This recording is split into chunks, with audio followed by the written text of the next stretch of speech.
Good. Everybody all right? Just lasting. I've got a bit of a cough and a cold and it's just lasting. Right, no kissing. No, absolutely right. Not this year. Not this year. No, okay. No. Going straight home tonight. Right. Peter, how are you? Good, thank you. Having a good cake and bake? Yeah, it's been a really good weekend. Yeah, last day? Lots of loads of baking. It's been really good. Really good. It's been busy. We've had lots of great stuff. Yeah. What have you been up to recently? I've just opened a new cookery school up in the Lake District where I live. So people get to come and spend the day cooking with us, learning our approach to cooking and baking. Okay, brilliant. And we're hoping for another breast bakery next year. I've heard a rumour, but it's only a rumour at the moment. Judgy me on it. Yes, I get that. There's a rumour, but we'll see. We'll see. Well, our rice baking challenge today consists of the bread mixes. We've got some bread, but in two different ways. We have a sweet and a savoury. So please can you welcome the two competitors to the stage, Katherine and Kelly. And that's how I remembered it. It's Katherine Kelly. Right. Here we go. Let's go. Right. Oh, there's some cheers. We've obviously got fans in it. You brought your fans along. Here they are. How are you, Kelly? How are you feeling? I'm okay. Not too nervous? Not too bad. Don't worry, it's been absolutely fine. We'll look after you. We're really excited about what you're going to make today. What are you going to make today with the rice baking mix? I've called it the Sunset Bread, and it is a twisted loaf with the premium white bread making. And it's got roasted red peppers, chilli, garlic and thyme, and then it's also got a Norfolk cheese. Fantastic, and I think that's what we wanted to show about the versatility of the mixes. It's not just a case of putting a mix in the bowl, adding the water and the oil and everything. You can add whatever you want to them and make them an individual loaf, which is fantastic, so thank you so much. We'll come back to you in a minute. How are you feeling, Katherine? A bit nervous. A bit nervous? You'll be fine. Well, which bread mix are you using today? I'm using the same Premier white bread mix. Okay, and what are you going to do with yours? I'm doing pull-apart pumpkin spice cinnamon rolls. Pumpkins, so this is a sweet bread.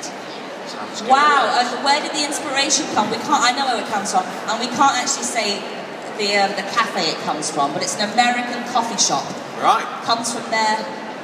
Pumpkin spice lattes. The pumpkin spice latte.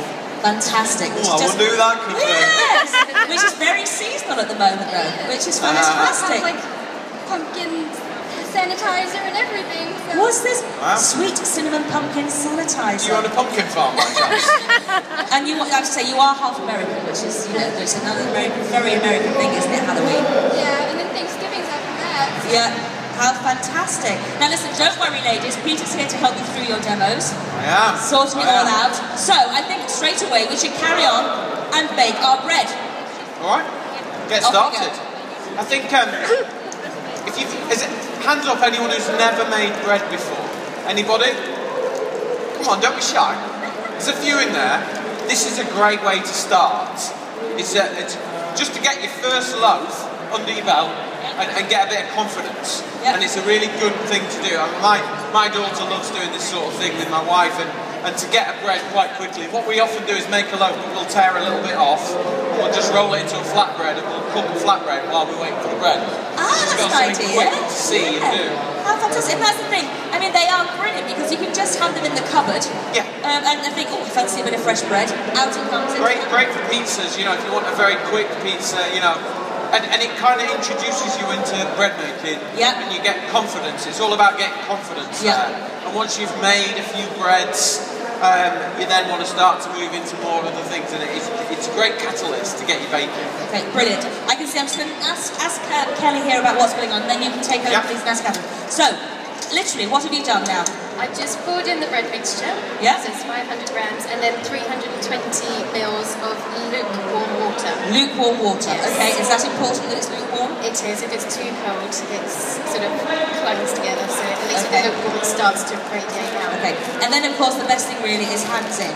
It is. I usually at home use an actual standalone mixer with a dough hook.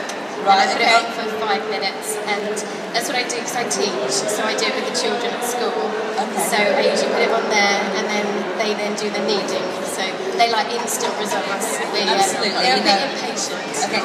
Unfortunately, we don't have a mixer here today. It's a bit noisy as well when we're all trying to talk to you. So the good old hands have gone in, and you're just going to mix all the water in, get it all mixed, and then out onto the top. Then. Yes. Okay. Brilliant.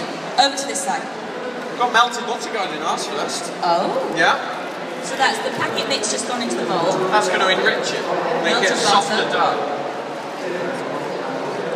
The water. So you cold or warm water? How do you do it? Lukewarm, okay, right. Mix it in, you're going to get to a certain stage and then stick your hands in. You have to. That's what it's all about. It's about these, you know, with bread. It's about getting out. That's why boys like baking, because we can get messy. Oh. When did you first start baking, Peter? I baked my first thing when I was at school, 11 years old. First week of school, home economics class, cheese scone. Cheese scone, oh, I wish I was at your school. We made banana custard. Did you? Horrible. Love banana custard. I'm not a custard person. And when you add in like milk chocolate buttons and then you get little pools of brown mud, but they taste of chocolate. Love it. No, you're not selling it. Infested. No. So hands in. Right. Yeah, hands in. Bring it together to a soft dough. Why do you add the water a bit at a time? Just in case you get too much in and then you're stuck? The thing is, when you're making bread, when flour is warm, it absorbs more liquid. When it's cold, it absorbs less because the flour molecules actually tighten up. So in January, you'll probably get less water in it than you would in August. Ah, I didn't know that. So that is why you leave a little bit out of it just to you can always add in, you can never take away. So. And you don't want to then start adding more flour. Yeah, and you don't want your dough to be too tight. I mean, with a mix, you've got pretty good guys. And you know, like I say, it's a very good transitional step into a more serious bread baking. You know, and it's quick, it's easy, it's reliable. Okay. You know, the mystery is gone. Yeah. There's a lot of people with bread, it's the mystery of, I don't know, I'm a bit scared of yeast and this and that and the other. It's all gone with that. Just get on and do it. Okay, brilliant. There's a bit of oil going on the table. Right, we're kneading in oil. No, you're kneading in flour. We're kneading in flour over here, Kelly is. And over there we're kneading in oil, so that'll be interesting to see the difference in what happens. You have to be careful when you're kneading with flour in case you add too much. Right, It'll tighten the dough. And oil, obviously, the more oil you use, the softer your dough will become. Because when you add fat to doughs, it gets softer. Right. Yeah? Yeah. So you've spread the flour out, but you have moved it all to the side, so it literally has a slight dusting.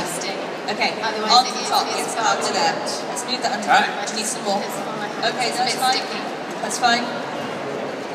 Okay. There we go. And here we go with the kneading. This is when you need to think about somebody you're not very happy with, isn't it? Have a really good bash at it. Let me get you one. What you needing, Catherine? A rolling pin. Oh yeah, give me a rolling pin. We've got one. I don't know whether we've got one. Because obviously we weren't using it for the scones, or scones as Peter calls them. Who says scone? Who says scones? Oh my goodness. What's going on? Scones? Yeah, but what are those things on the ground? Stones. Stones. Stone? Scone? It's not a stone, is it? Huh? Got you there, haven't I? No, I suppose not. I suppose not. I love it when I'm right. Go on, tell me, I'm right. No, I'm not saying just that. tell me. Oh, No. just a little right. No. Oh, all right, because Thank I you. want a Mexican rabbit for my You lunch. do, yeah. I'm going to make over there next. 1 o'clock on the bakery stage, I'm making Mexican beer breads with a salsa and Mexican rabbit. So I'm hoping there's one going to come back over here for 2 o'clock. So yes, you're right. Okay, let's call them scones. Like it. Because the other on Friday and yesterday, we've had just been so much sweet stuff, which has been fabulous. You know, how I can't moan about eating so much cake. But by 3 o'clock, I needed some salt. I needed something savoury because I was just so full of sugar. So hopefully I'm going to get that today. So we're both needing same kind of techniques. I can see if you look. And why do we need to knead the bread? You've got to develop the gluten, which is the elasticity in your dough. If you imagine, like pastry doesn't have elasticity because you just bring it together. Whereas bread making, you use a strong flour, which has higher protein levels, which means more gluten. And you need that stretch because when the yeast then does its work and starts to produce CO2, that's producing air. So you need something that will stretch and expand and hold the air bubbles in. Right. And that's why you need to stretch the dough. Get the gluten so it will do that. It's a bit like when you get a balloon, and the first thing you do is you stretch it so that when you blow it, it'll expand, yeah? It's the same principle. Right, okay, brilliant. And how long do you need to knead it for? How long do you need it for? 5 minutes. 5 minutes? How long do you 5 need it minutes. for? It's usually 10 minutes. Ooh. Usually 10. Usually. 10 and 5. You can also make these and put them in the fridge and just leave them overnight. And by leaving it overnight, you don't have to knead it as much. What's the? I mean, there are people now who don't knead at all. Yeah, there's a no knead bread making process. Okay. Which is really good. And you tend to bake, you know, when you get the big cast iron cruciate pots, you put those inside the oven. You bake your bread inside the pot, inside the oven. Right. And it makes a beautiful crust. Amazing. Oh, okay. It just shows that there's a different way for everything, isn't there? Yeah, cook bread in a frying pan, on a barbecue, in the oven, bagels are boiled, you know, you can do all sorts. Yes. Oh, fantastic. When did you first start baking, Katherine? It was a couple of years ago. Oh, so fairly recently. Yes. So one of my friends bought me a cookery book. It was more of a sort of cupcakes and cakes, and then I kind of got the bug from there, and then I decided to expand into bread making and pastries, and I love it. I find it so therapeutic. And you say you're a teacher? I am, yes. So you've got the kids into it as well? I have. I've just started a cookery club. Oh, so, what age do you teach? I teach 5 and 6-year-olds.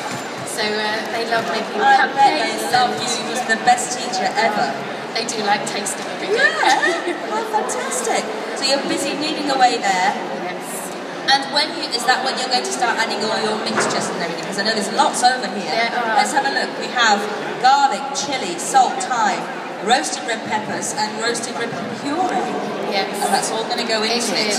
So what I'm going to do is, once I finish kneading, is oil a bowl, put this inside, and then leave it for 40 minutes with cling film to prove. Do you have to put it somewhere warm or just anywhere in the kitchen? I usually have room temperature, so just in the kitchen. Okay, so that one now is going into a bowl, cling filled, being left for 40 minutes. And by the magic of the Cake and Bake Show, we have for you one that has been pre-done. It's like Blue Peter. Look at the size of that. It's risen. Risen well. Fantastic. So that's about 40 minutes. That's about 40 minutes. Brilliant. So what's the plan next then with that? I leave that, and then I start making my red pepper puree. Yeah. And what I've done is I've already bought everything already weighed out. Yeah. So I use about 130 grams of roasted red peppers. Yeah. And then there's some of their oil in there as well because it gives it more flavour. Okay, and did you roast them yourself or are they from a jar? They're from a jar. Easy. No, nice absolutely. and easy. Yeah. And then so all this stuff is stuff that you could have had in the cupboard? Yeah, easily. And especially with the spices. Everything's from the kitchen cupboard. All the dried herbs and spices. So I've got... But not have been left in the cupboard for years. I got told off yesterday because there must be spices in my cupboard that have been there for about 5 years. And they're useless apparently. Your herbs and spices that are in your cupboard, 6 months, yeah? Like shelf life. Buy them in small tubs and use them regularly. Okay, go home, throw out anything that's over 6 months old and go back and buy more. And the best thing to do is like nutmegs and cinnamon is buy them whole, get a microplane like this.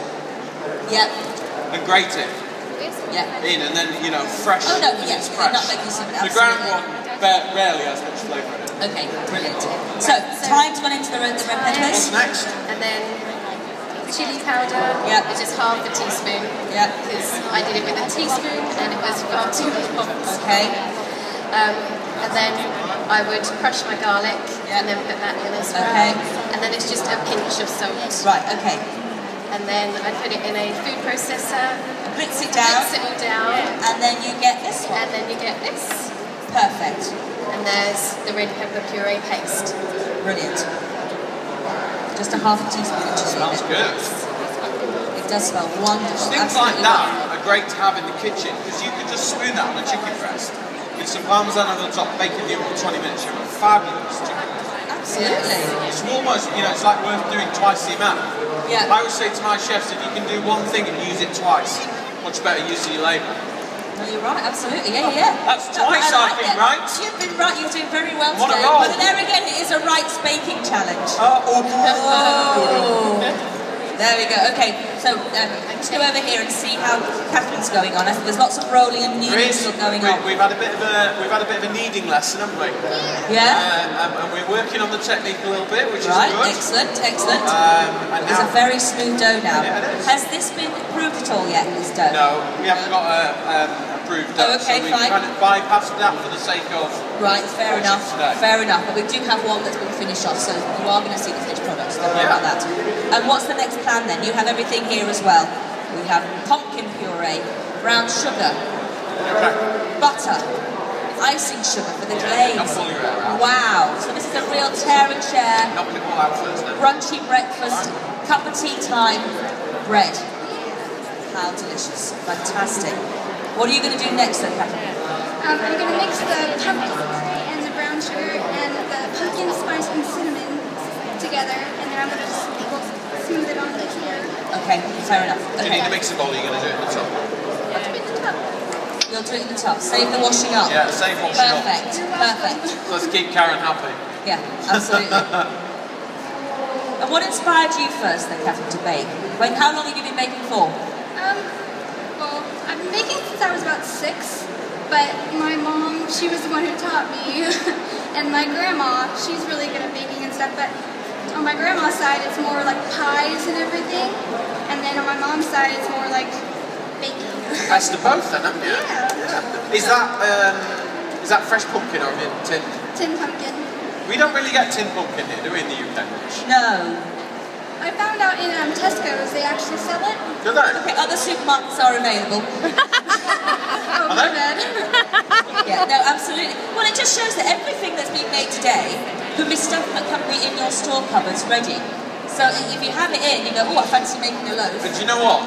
There's an element of versatility, because actually these two could just swap their fillings and it would make no difference at all. Yeah. Do you know what I mean? They're both going for different fillings. Yeah. And it's all about a good dough that will carry those flavours and suit what you want to do. And that's the kind of product you need. Okay, so brown sugar's gone into the pumpkin. Mixed up, and that's going to spread over. And here we're rolling out as well. Cinnamon. And is it the same thing over here then, Kelly? You're going to spread the paste that you made onto that. Yes. And then do the shape of your loaf. Yes. Looking at the shape. It's a great shape. I'm excited to find out how we do that one.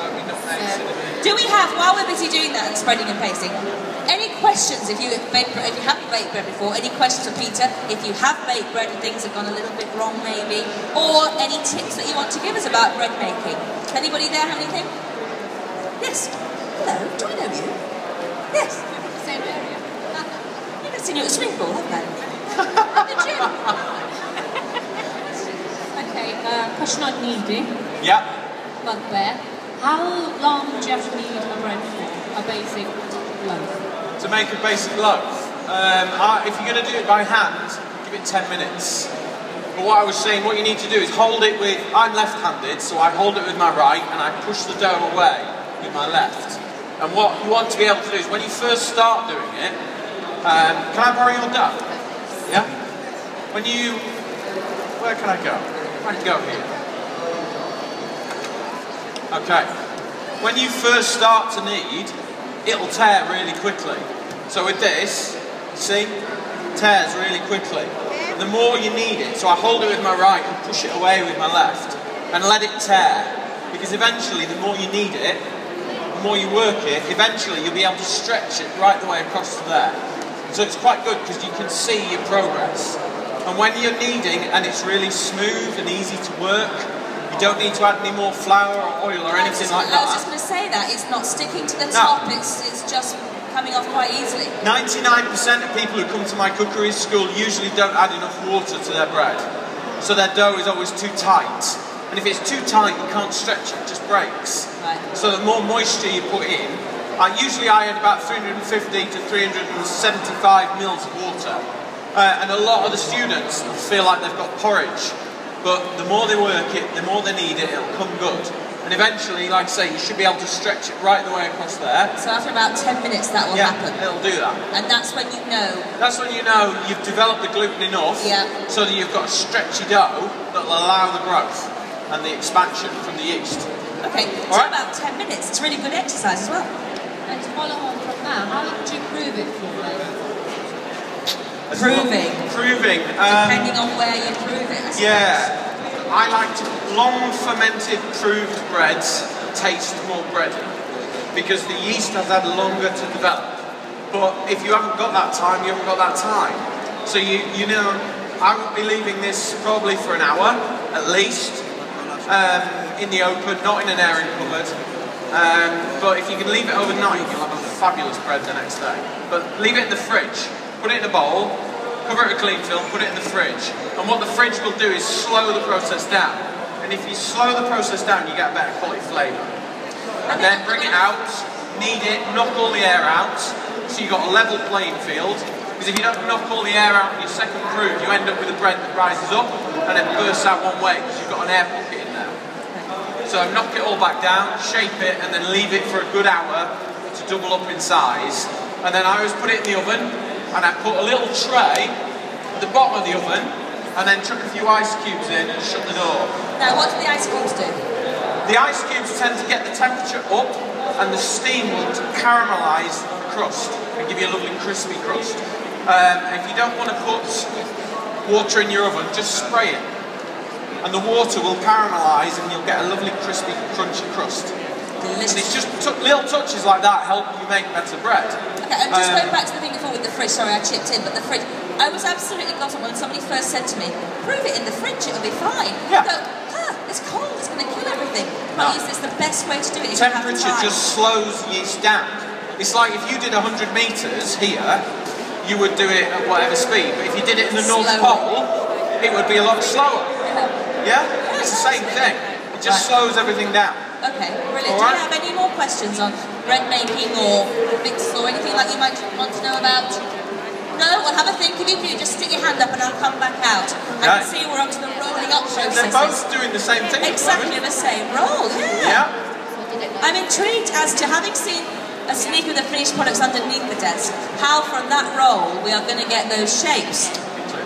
Okay, so it's literally just all the filling has been spread onto it and rolled into it, and then, okay, so what's the next process then, Kelly? The next step is to cut it in half. Yeah. Like this. And then a tray. Not grease at all. I Just usually use a non-stick that I put baking parchment on the bottom, and then put one on there, and then I'm going to cut it again, but just score it. Right. So not all the way through. So it's just going to be scored so that you can slightly see the filling. The filling coming out. Yes. And then it's going to do the same with this one. It's just like that. This is a meal in itself, really, isn't it? It's like a stromboli.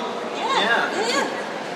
And okay, and then we're going to do it's going to be type twisted around itself.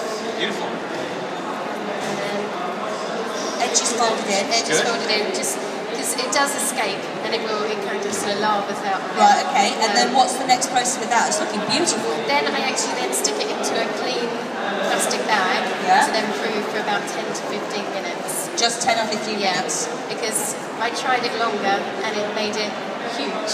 So it sort of grew far too much. So it grew too much? Yes. What happens if you do leave things to grow too much and they grow too much? Will they still bake? If you leave something to brew too much and it grows too much, will it knock back or will it'll just be a big loaf? Yeah, I mean, and if you leave it for too long to brew, what I would do is just knock it, knead it back into just a big loaf. Because you've lost the shape on that one. But if you do overprove it, you can knock it all back, but you won't get the shape that you want. Okay. Put it in the fridge and let it prove in the fridge for twice the time, and it'll do it slower, but you'll get more flavour. Okay. So that's got to that. And over here I can see the roll process. They've been cut into like little buns and then placed into a tin. That's how we get that shape. So we're like, this is American Chelsea buns. Yeah. Got cinnamon buns? Do you not? You don't like Chelsea buns? Yeah, but it's like it's kind of crossed the pond somewhere, whether it's in America or whether it's in the UK. It's their version. Yeah.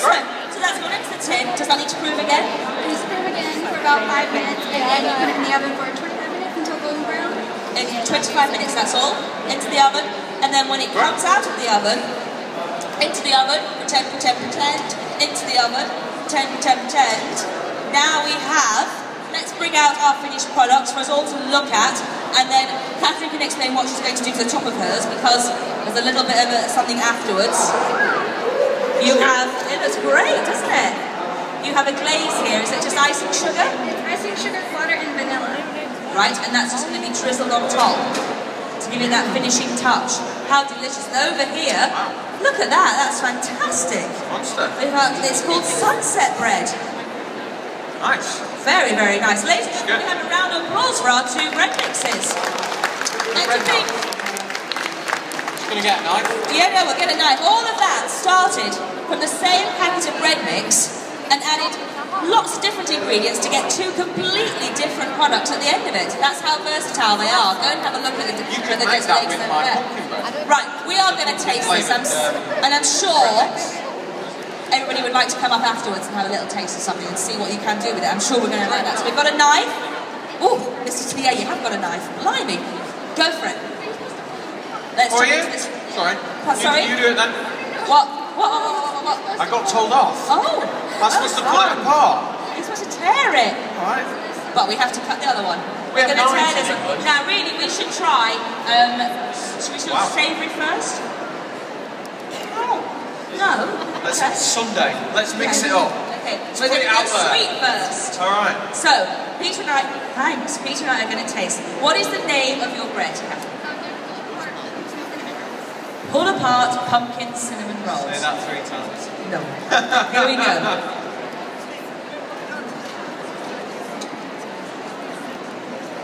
Do we get to try it? That's really delicious. I want coffee with that. Yeah. No, I know I said you could all taste it, but I'm just going to make sure I taste some more of it. Really delicious. Well done. Showing. If we do that, we can cut some up for people to try. Yeah, absolutely. We'll test them off and we can all have a go. So here we go to this side now. Oh, cut up. Ready? Here we go. Now, tell us, Katherine, the name of your bread. It's called the sunset bread. I can smell that bread from here, can't you? Yeah. With the roasted bread and the puree, the garlic, the thyme, And the Norfolk cheese. and the Norfolk cheese. Norfolk cheese. Why Norfolk cheese? Because that's where I live. Fair enough. Local produce. Oh, it's great cheese on the fridge. Right, okay, let's go in. Cute. I'll give you the biggest bit. Yeah.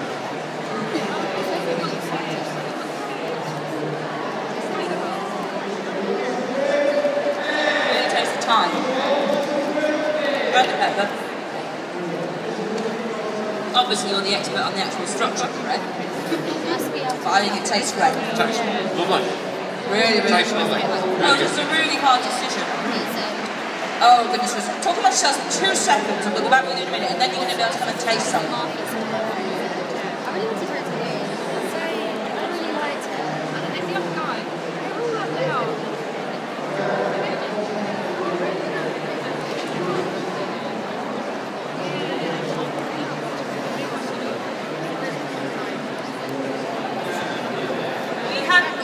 We have decided a really, really close call, and we're really impressed with how versatile and how these two loaves have been made from the same packet, and we get 2 different breads. So, our winner today on the Wright's Baking Challenge with the premium white bread mix is Katherine with her pumpkin bread. Congratulations. Well done. Commiserations, Kelly. It was absolutely delicious. But they were both wonderful. We had to choose a winner. So, thank you so much for coming and joining us. We have a goodie bag here for you. Oh, and Peter's putting in one of his books as well for you. Thank you so much to everyone for doing that and for entering the competition. Have a wonderful cake and bake. Thank you to Peter. Thank you, everybody. Please go and have a look at Wright's Baking. Sorry. Oh, there's a little girl with a question. I'm sorry, have I not seen you? Sorry, question first. Here we go. I once made a hedgehog cake, but it ended up with a huge hole in the middle. You made a hedgehog cake that ended with a huge hole in the middle. Do you want, I'm spitting on my microphone now. You want to ask Peter why it had a big hole in the middle? Why would a hedgehog cake have a hole in the middle? Do you mean there was an actual hole or it sank?